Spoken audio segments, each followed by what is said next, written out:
Ben Bodrum'a geldikten sonra hayatım değişti ve çok mutluyum burada olmaktan. Ama eksik yanlarını görmemezlik edemeyiz. Hep gökyüzünü görüyoruz aslında. Bu çok... Aynen öyle. Yani şu anda bunu konu edecek kadar önemli mi deseniz o kadar önemli ki. Tamam. Meltemciğim gelir misin? Gel. Sana böyle sırtımı dönmüş gibi oluyorum ama... Artık kameraya oynamaya başladım Meltem. Tümüyle benimle ilgili alakam bitti.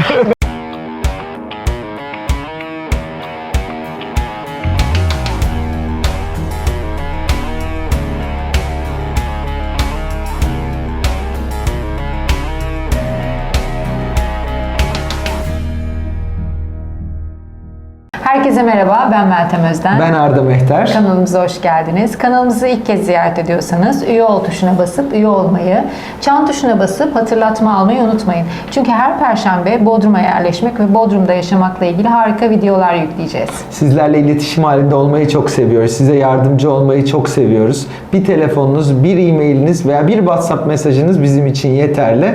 Unutmayın. Bodrum bizden sorulur. O zaman hemen bu haftaki konumuza geçelim Arda. Sürpriz. Baştan al. Ben çok şaşırdım. Sen niye bu kadar şaşırdın? Çünkü sessizlik çok fazla. Ben mi konuşacağım bir şey? Biz bugün çok keyifli başladık, o yüzden bolca gülüyoruz. Bu haftaki konumuza geçelim hemen. Çok zevkli bir konu. Çünkü Bodrum'un hem kötü yanlarını, kötü demek istemiyorum aslında, eksik yanlarını, hem de iyi yanlarını konuşacağız. Doğru. Önce eksik yanlarından başlayalım biraz. Beni çok fazla rahatsız eden şey var ama bunu 5-6 maddede sınırladık biliyorsun başlıkla.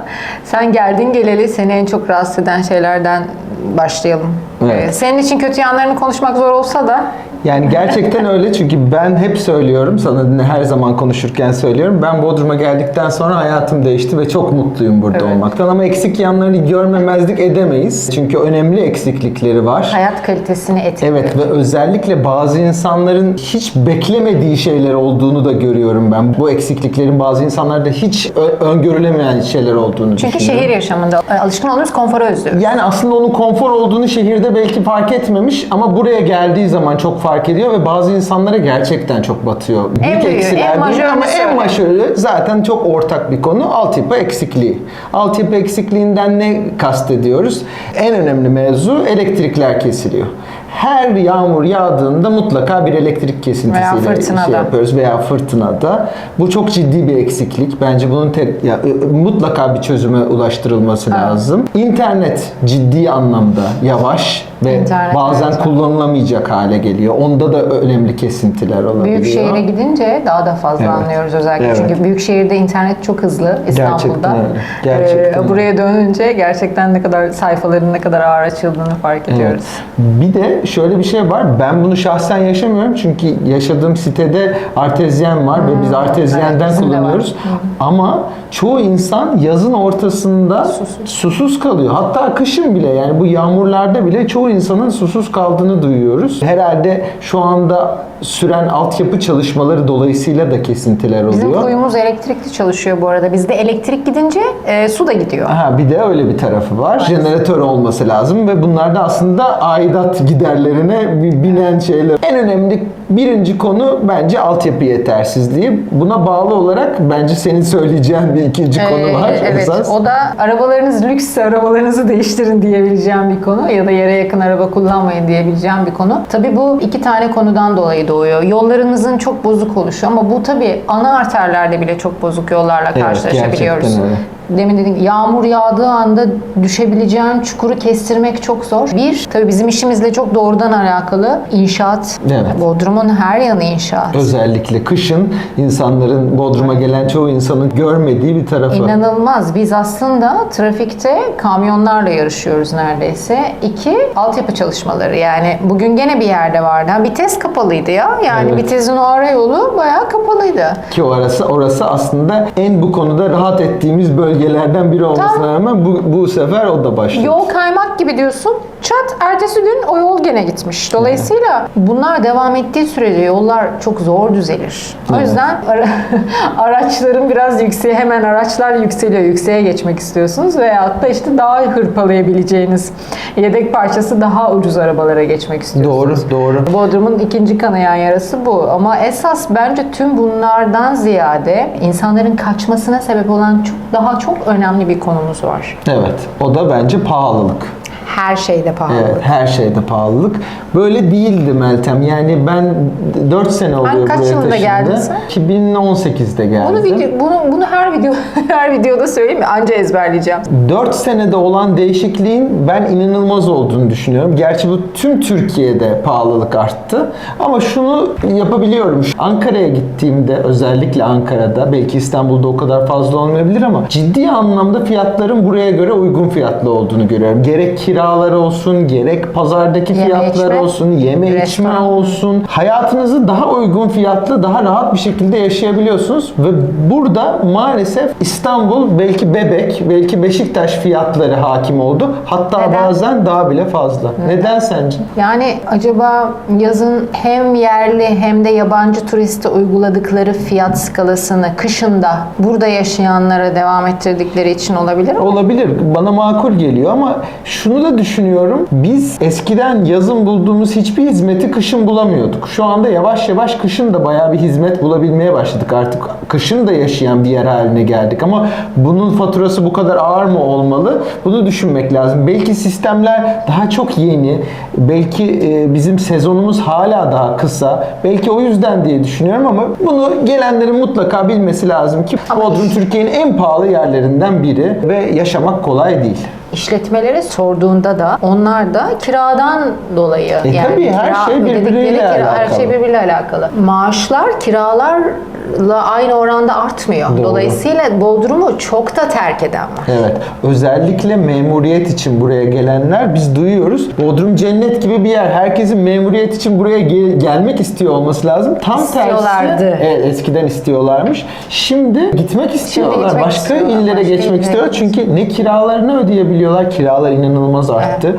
Pazar fiyatları bile, yani ben Türkiye'deki en yüksek pazar fiyatlarının ki 12 ay boyunca Bodrum'da olduğunu düşünüyorum. Ki benim mesela Bodrum'a gelmek isteklerimden biri pazarların çok köylülere ait ve çok çeşitli ve çok uygun fiyatlı olduğunu bilmekti. Bir önemli bir madde Ve benim zaten için ben onlardan buydu. almak istiyorum. Çünkü onların ticaretini beslemek ve dengelemek istiyorum açıkçası. Evet, Harcadığım evet. paranın yerli ve çiftçiye gitmesini istiyorum. Doğru. İstediğim şey bu zaten. Evet. I have a dream that one day on the red hills Ama maalesef yani belki gidiyor ama belki buradaki maliyetleri çok yüksek olduğu için ben her şeyde çok pahalılık olduğunu düşünüyorum. Bunun aslında çözülmesi gereken, acilen çözülmesi gereken de bir şey olduğunu düşünüyorum. Ki bizim sektörümüzde, gayrimenkulde en büyük kanayan yara ne? Kiralık bulamamak. Çünkü herkes ev satın alarak gelmiyor ki. Evet ve herkesin böyle bir imkanı Böyle da bir yok. imkanı yok Ve burada yani. yaşamak mecburiyetinde olan, bizlere hizmet veren de ciddi bir kitle var. Onlar nasıl yaşayacaklar yani? Konu nereye gidiyor? Bir sonraki videolardan birinin konusuna gidiyor. Şehir geriye doğru, yani havalimanına doğru büyümek durumunda Evet, kalıyor. Bugün bankada çalışan birisi mumculardan servisine binip öyle geliyor. Çok iyi bir eleman, çok iyi bir müdür. Fark etmiyor. Maaşlar belli. Yani şöyle demek istiyorsun, bu ileride öyle bir şey olacak ki herhalde yurt dışındaki suburbler gibi belki raylı bir sistemle Bodrum'un içine çalışmaya gelip geri dönecekleri bir sistem olacak. Bu da kafamda soru işareti. Şehir büyüse de bizim ana arterimiz var ya, alt geçitte de büyüse sağlı sollu evler var, dükkanlar var. Nereye doğru büyüyecek? Yani yol açılması gerekiyor Evet, aslında. evet. Fark etmiyor ki. Yani bu konuyu başka videolarda da tartışmak lazım. İstanbul Beylikdüzü tarafına doğru büyüdü ama imkan vardı. Yani yollar yapıldı. Burada Doğru. şimdi böyle bir yol yapılması gerekiyor. Çünkü trafiği hatırla. Yazın trafiği. Uygun fiyatlı kiralık ev evler lazım. Bu da Trafik yani büyük koymamışız. ihtimalle Trafik olacak. Trafik koymadık. Evet, trafik de Trafiği çok önemli. Aslında koymamışız yollardan biz bahsedince üstlerinde. trafikten de bahsetmemiz Şaşırdım. Neyse, lazım. spontan oldu. Tabii bazı başlıkları haliyle çalışıyoruz ama trafik çok önemli. Çünkü yazın bazı yerlerde özellikle işte mesela Gündoğan'ın içinde öyle bir sıkışıyor ki Sırf trafik. yazın bile dememek lazım aslında yani. Şu anda bile Şu neredeyse anda evet, trafik Bodrum var. merkeze gittiğinizde geri dönmek falan çok zor, saatler alabiliyor. Artık bir yerden bir yere giderken biz eskiden, ben 2015'te geldiğimde bir yerden bir yere geliyorum dediğimde, bekle geliyorum dediğimde 20 dakika falan sürüyordu. Şimdi 40 dakika, 1 saat ayırıyorum ben oraya Evet. geliyorum dediğimde. Ki bu fark sadece trafikten kaynaklanıyor. Sadece trafikten, evet. Özellikle iş saatleri. Ben Bodrum'un genelde bir tatil ilçesi olduğunu ve insanların iş saatlerinde bu kadar kalabalık olmayacağını düşünürken iş çıkışı saati ve işe gidiş saatlerinde muazzam bir trafik var.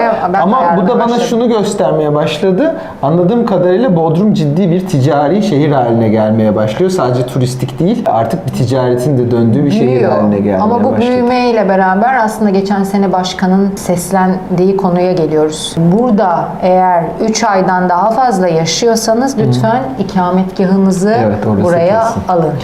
Ödenek alabilmek için. Bodrum maalesef ki şu anda Yani fazla kişi kaç kişi baktık geçen gün seninle? evet 150 bin kişi. 150 bin kişi miyiz 150 bin biz? kişilik bir nüfus Biz var. şu anda Resmi 150 bin nüfus. kişi miyiz? Minimum 500 bin kişiden Tamam. bahsediyorum. Şimdi yazın bu kişi sayısı 2 milyon ama aldığımız hizmetin çok iyi olmasını bekliyoruz. Aynı elektriği, aynı suyu, aynı interneti Evet. almayı bekliyoruz ama 150 bin, 180 bin kişilik nüfusa ayrılmış ödenekle bunu bekliyoruz. Aynen. Her şeyi insanlardan beklemek yerine, her şeyi yönetimden beklemek yerine biz de elimizi taşın altına sokmak zorundayız. Bir yıl buradaysanız lütfen ikametgahınızı alın. Her şeyini kullanıyorsunuz yani. Evet. Bir de yani büyük şehirdeki ikametgah kime fayda edecek artık buraya taşındıktan sonra ben anlamıyorum. Evet. Bununla ilgili bir sürü kampanya düzenledi Bodrum Belediyesi. Evet, Ona bile ya. çok fazla bir katılım olmadı. Evet. Çok üzücü ama dediğimiz gibi bir sürü bir şey aslında ödenekle yapılabilir. Bodrum Belediyesi de daha çok uğraşabilir o ödenekler geldiği zaman. Bir başka konuda sezonsallıktan dolayı kalitesiz hizmet. Evet, bunu çok işle ilgili hem mekanlara gidiyoruz, yemek yiyoruz, aynı zamanda sosyalleşirken de hissediyoruz. Biz yazın aldığımız hizmetin aynısını kışın alabiliyor muyuz? Soru işareti. Ben alamadığımızı düşünüyorum özellikle bazı mekanlarla. Çünkü mekanlar haliyle bazen ara veriyorlar, bazen azaltıyorlar. Evet. Çünkü Yalıkavak dediğimiz yer bugün marina bomboş. Bomboş. Evet. Kime hizmet verecek? Aynı kadroyu koruyabilecek güçte. Yani onun yazın çalışan çekirdek kadrosunu. Değil mi? Bir mekanı iyi yapan şey nedir? Hep aynı garsonun size hizmet etmesi. Evet, zaten ışıldaması odur.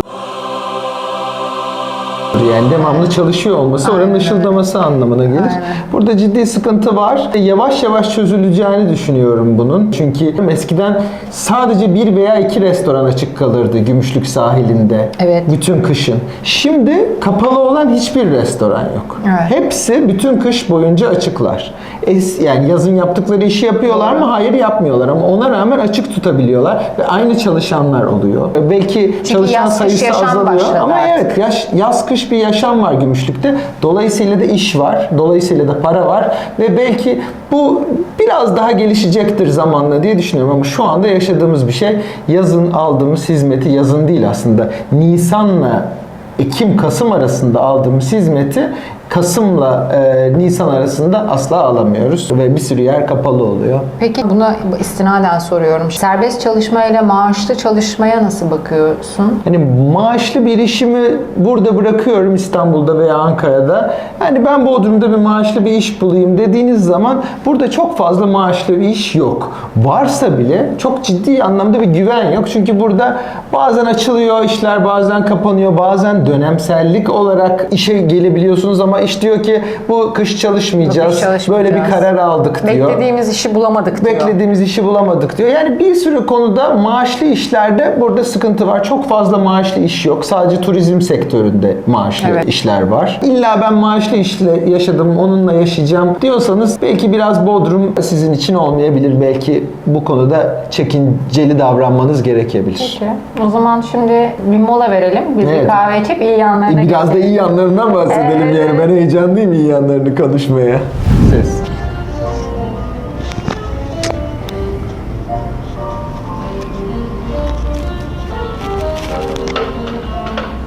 Ne diyorsun görüntüne? Ben benimkine mi? İyi diyorum. Ne diyeceğim? Hadi konuşalım. Neyi konuşacağız? Eksik yönleri. Eksik yönlerini bitirdik. İyi yönlerini konuşalım diye süper bir yere geldik. Buraya da ne zamandır gelmiyordum. Yazın arada geçiyoruz. O yüzden Marina Yat Kulüp'teyiz. evet. Niye söylemeyi unuttum artık. Biliyorsunuz canım işte bakın. Herkes bilecek çünkü. Herkes bilecek. Keyifli bir gün gene Bodrum'da. Cıvıl cıvıl. İyi yönlerini konuşalım. Evet. O yüzden ikimizden sorsalar en fazla hanginiz Bodrum'u seviyorsunuz diye Ben ağır basıyorum bu Arda konuda. olduğuna göre sen başla. Evet. Yani benim için en önemli konudan başlamak istiyorum. Birincisi iklimi. Yani Bodrum gibi bir iklim herhalde ben dünyada bir ikincisini görmedim. Ben yaz tatillerimi genelde Ayvalık'ta yapan biriyim ve yazını çok severim Ayvalık'ın. Ayvalık'ta da çok güzel bir iklim vardır. Çok. Ama burada yazda, kışta, baharlar da güzel. Yani burada neredeyse her mevsim çok güzel. Biraz kışımız bazı günler sert geçiyor ama o da yıl- gayet normal. bu yıl Biraz bu biraz- yıla has bir şey.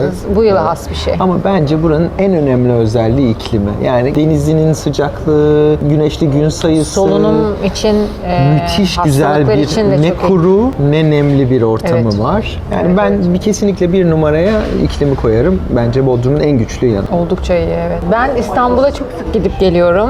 İstanbul'a çok sık gidip gelen arkadaşlarım da var. Bizim esas dikkatimizi çeken başka bir şey daha var. Yani benim Bodrum'a yerleştikten sonra dönünce böyle kafamı kaldırdığım zaman çok fazla binayla karşılaşıyorum. Çünkü burada bina algımı yitirmiş. Evet. Çünkü yok. Yüksek kat olmamasının rahatlığı içerisinde. Rahatlığı hep gökyüzünü görüyoruz aslında. Bu çok Aynen öyle. yani şu anda bunu konu edecek kadar önemli mi deseniz o kadar önemli ki. Bunu eminim çoğu kişi düşünmemiştir izleyicilerimizden ama burada yaşamaya başlayınca bunu hissediyorsun. Evet. Güneş doğuşu, güneş batışı devamlı neredeyse her gün görebileceğimiz bir olgu. Bir sürü de değişik renkler görüyoruz. Evet, Müthiş kırmızılıklar, inanılmaz gün batımları, Evet. inanılmaz Gökkuşakları. gökkuşakları müthiş yani. Evet. Bir diğer konu da insanlar. Gerçekten burada benim çok beklemediğim bir konuydu. İnsanların daha iyi niyetli olması, daha yumuşak olması, daha cana yakın olması. Küçük yer. Ya ben bunu beklemiyordum buraya geldiğimde açıkçası. Ben buraya iklimi için daha çok taşındım. Ama burada gördüm ki insanlar aslında her Samimi. yeri değiştirtiyor. Samimiler, daha sıcaklar, daha güler yüzlüler ve ilişki kurmak çok daha kolay. Merhaba dediğiniz zaman hemen karşılık bulabiliyorsunuz. Hoş sohbet edebiliyorsunuz. Burada böyle bir hava var. Bence Yani çok önemli. Ege havası da buna bir sebep aslında. Tabii. Ege insanının ruhu da bu. ruhu bundan ibaret Çok aslında. sosyaller, Çok çok sosyaller. tatlılar. Çok tatlılar. Hemen de yardım etmek istiyorlar. Evet, evet. Ne yapabilir? Nereye arıyorsun? Uzun uzun bir şeye baktığında nereye arıyorsun diyorlar Ve mesela. arkadaşça yani bir anda bir güler yüzle arkadaşça sana çok tatlı bir tavırla bugün geliyor. bir müşterimiz şey dedi, yani böyle başta bir soğuk duruyorsun Meltem ama dedi, hani bu kadar insanı nerede tanıdın dedi. Yani nereden tanıdın? Bir sürü bir şey anlatıyorum Bunu ona. Bodrum sağlıyor. Bunu dedim Bodrum sağlıyor çünkü ben bu kadar girişken olmamama rağmen insanlar yardım etmek için ellerinden geleni yapıyorlar yani. Sıcakkanlılar nihayetinde. Evet, gerçekten öyle. Şimdi birkaç maddemiz daha kaldı ama onunla ilgili artık gerçekten günün yani haftanın mekanına gideceğiz. Okey. Oraya geçelim istersen. Senin mekanın bu Benim sefer. mekan, evet, ama çok güzel bir yer. Hadi gidelim. Hadi bakalım, görüşürüz. Meltemciğim gelir misin? gel. Gel. Bu hafta benim mekandayız. Müdavimdeyiz. Burası Barlar Sokağı, Bodrum'un en cafcaflı yeri. Hemen yanımız Kule Rock City. Öbür taraf Körfez var. Hemen arkamızda Arka Pizza. En arkamızda restoranlar devam ediyor. Şu anda ama bizi müdavimde aşağıda nasıl bir masa bekliyor? İnşallah güzel bir masa verdiler. Güzel. Hadi girelim. Hadi girelim.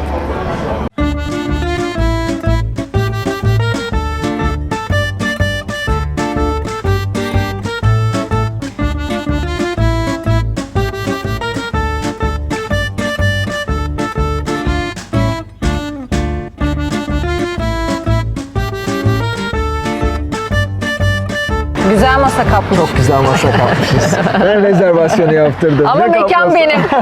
Evet doğru senin. Ama bak burada şöyle bir şey var. İlk defa ortak bir mekanımız gibi Bizim diyebiliriz yani. ilk kez ortak mekan ilan ediyorum. İlk defa bizi kebapçıya getirmedi. Onun da mutluluğu içerisindeyiz. Bütün gün saat 5'e kadar şeyi bekledik. Hava açsın. Evet. aynen Açsın öyle. falan, açmadı ama olsun bu Ama hal. bu da fena değil yani. Baksana arkada çok güzel gözüküyor. Evet, çok güzel. Yemekler gelince mekanın Yo, yo, favorilerini bence söyleyelim. şimdiden söyle, onu okey. araya insert olarak çekeriz. Tamam, okey. Nedim girer. Şimdi burada izleyiciler için söylüyorum. Hemen ağzınız sulanacak. Biz söyledik gerçi, sipariş Aç verdik. aç gelince bunları sayınca neden nasıl heyecan evet. yapıyoruz. Çocuk gibiyiz her Evet, mekanda. evet. Birincisi kalamar şiş. Of çok güzel. Acayip güzel. Vişneli dolması çok güzel. sarması. Sarması çok güzel. Mütebbel dedikleri bir şey var. Ben onu son geldiğimde yemiştim ama hatırlayamadım. Köz patlıcanın üstüne ceviz koyuyorlar. İnanılmaz bir şey. Bir de top mücver var. Ya Araya girdim. araya girdin ama muhteşem. Bunlar favori yemekleri. Aşk acısı var. Biberli, yoğurtlu bir şey Acılı. olması. Acılı yoğurt. Çok güzel. Neyse konumuza geri dönelim. Kaldığımız yerden. Şimdi ben Bodrum'a ilk geldiğim zaman benim en dikkatimi çeken şey Bodrum'da her şeyi yaptıktan sonra, yani gün içindeki bütün aktivitelerimizi yaptıktan sonra sabah uyandık, yıkandık, işe gittik, sporumuzu yaptık, döndük. Bu çalıştığım günü söylüyorum. Eve döndüm, yemek yedim. Hala bakıyorum saat 6. Vakit geçmiyor. değil Vakit mi? geçmiyor, Evet. zaman geçmiyor. Çünkü Bodrum'da zaman size kalıyor aslında. Evet, Vakit size kalıyor. aynen öyle. Bu çok büyük bir artı. Hele İstanbul'da ilk geldiğin zaman inanamıyorsun yani. Hiç inanamıyorsunuz. Çünkü İstanbul'da görüşemediğim arkadaşlarımla ben Bodrum'da görüştüm Evet. ya. Şimdi veya ne yapıyorsunuz?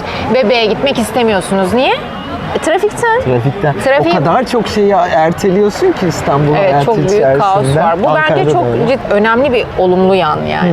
Benim kalmamı sağlayan. Evet, zamanın sana kalıyor. Zaman bize Gerçekten kalıyor, öyle. evet. Bir konu daha var. O da aslında bakarsan bence oldukça önemli bir konu. Pazar alışverişi konusu. Ya yiyeceklerin Tazeliği. Ama işte pazarda, yani buradaki pazara gittiğin zaman otlar. ya muazzam dönemsel otlar, muazzam dönemsel mantarlar. Çıntar var mesela. çıntarı çok severim. Ya Ben burada muazzam. öğrendim. Evet, ben de bir sürüsünü burada öğrendim ve bir sürü yemek yapmayı da burada öğrendim. O işte tilkişen otu vardır. Evet. Mesela tilkişeni mutlaka araştırsınlar. Enteresan asparagus tarzı Evet bir ya. ot. Çok enteresan otlar var ve artı domates daha güzel kokuyor, biber daha güzel evet, evet, kokuyor. çok güzel Farklı. Yani burası gerçekten büyük şehir gibi değil. Burada bir kokusu var, bir tadı var ekstradan. Balık konusunda da hiç şüphemiz olmasın. Balık da Evet, çok tabii. taze. Balık da çok yani taze. Her şekilde çok taze. O konuda da mutlaka bir tüyo vermek istiyorum. Aralık, Ocak, Şubat aylarında dil balığı. Buranın dil balığı Ben meşhur. bilmiyordum. Dil Ya balığı bilmiyordum kızartma. derken ilgilenmemişim. o Tereyağında şeyle. yapıyorlar. Muazzam. O aylarda gelip bunu yenmesi lazım. Herkes burayı sadece yazın diye biliyor ama kışı da bilmeleri lazım. Ağzımı suluyor. Kanalın adını değiştiriyorum. Kanalı değiştiriyorum. Bodrum bizden sorulur değil, yiyecekler bizden sorulur. Evet, Yani bizi böyle görün bundan sonra. Gurmeliğe bağladık. doğru. Sana böyle sırtımı dönmüş gibi oluyorum ama. Artık kameraya oynamaya başladım. Meltem tümüyle benimle ilgili alakam bitti. Bu arada bizim bunlar süs. Evet, İçemiyoruz. evet. Yiyecekler gelmeden içmeyeceğiz. Ayran bunlar. Ayranlar, evet. Bir de benim Bodrum'a geldiğimde etrafa hava atmaya başladım ama son yıllarda bıraktım o havayı. Denize girme meselesi. Evet. En erken ben girer. Bu niyeyse yani bütün Bodrumlular arasında müthiş bir çekişme gibi. Yani ben hiç giremiyorum bu mevzuya çünkü ben üşüyen bir tipim yani. Denize girmekten çok Ben üşüyen değilim. bir tipim. Ve yani illa sen ne zaman girdin, sen ne zaman girdin. Ben Sen girerim. girdin mi, sen girdin mi? Sen bayağı bir rekorun var galiba bu Ben konuda. girerim. Benim rekorum Nisan 2. Nisan 2. Ama Antalya. Ha, Nisan 2 Burada? Antalya. Burada çok yeni daha. ne diyorsun? Çok yeni. 4 Şubat. Ne? 4 Şubat. 4 Şubat'ta. 4 Şubat, evet 4 Şubat yani biliyorsun Daha yeni yani. Yeni 4 Şubat'ta evet ya. İnanamıyorum. Şu anda hava o kadar soğuk ki arkadaşlar. Yani Hayır. Böyle bir şey. Deniz sıcak. Evet. Bir de bunun Öyle tersleri var biliyorsun. Kasım'da hala denize giriyoruz. O biraz bende var biliyor musun? Ha. O biraz bende var. Ben nedense Kasım kapanışı yapıyorum. Onu da Datça'da yapıyorum. Çünkü Datça'da su daha sıcak Su daha oluyor. sıcak Ama oluyor. buradan Datça'ya gitmek de 45 dakika, 1 saat olduğu için çok kolaylıkla Evet. yapılabilir. O lokasyon gereği Marmaris, Datça, Muğla'nın bütün güzellikleri etrafımıza dolanmış sanki. Öyle bir konumdayız yani. Aynen Bodrum'un konumu o halde. Biz bu hafta Bodrum'un iyi yanlarını ve kötü yanlarını konuştuk. Ama Açıklıkla konuştuk. Evet. Biraz fazla açıklıkla fazla her açık şeyi oldu söyledik. bu. Her şeyi söyledik. Evet. Ama Bodrum yaşanacak bir yer. Hala çok güzel bir yer. Doğası, denizi. Hakikaten Halikarnas balıkçısının yerleşip yani burada bir de hiçbir şey yokken, burası balıkçı kasabası yokken yerleşmiş daha düşün yani. Hiçbir şey yani. Bodrum ne? Adamı sürgüne göndermişler. göndermiş. Bodrum ne falan diyormuş adam yani. Gelmiş buraya. Ama ona galiba buralarda denize sıfır bir ev.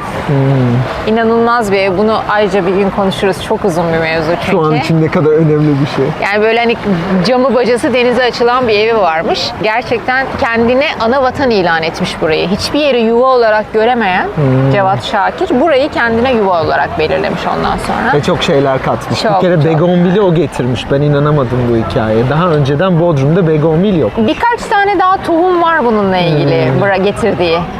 Sivrisinekten Bodrum'u o kurtarmış ya. İnanılmaz yani. Gerçekten inanılmaz.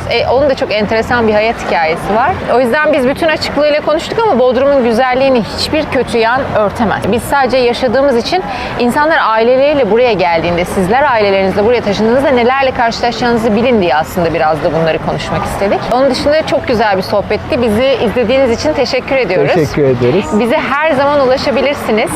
Bir telefon, bir WhatsApp, bir e-mailiniz bizim için yeterli. Unutmayın. Bodrum bizden Bizden sorulur. sorulur.